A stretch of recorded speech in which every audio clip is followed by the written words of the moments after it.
Welcome to Pindar Poetry. We hope you learned something new. You should begin with an unlocked iPhone 13. This ensures controls respond. Hold the device naturally, thumb or finger near the top right corner by the battery icon.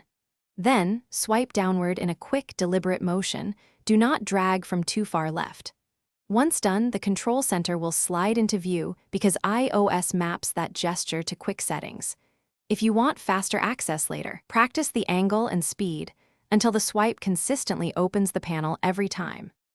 You can now tap any icon to toggle features. Wi-Fi, Bluetooth, and airplane mode respond instantly. For deeper options, press and hold a module. Brightness reveals a slider. Audio shows output choices because long press expands controls. To make it yours, exit Control Center and open Settings, then Control Center to add or remove tools. Once done, return and swipe down to confirm the layout. This saves time when you need quick adjustments later and keeps frequently used tools front and center. To finish, close Control Center by swiping up or simply tapping the screen.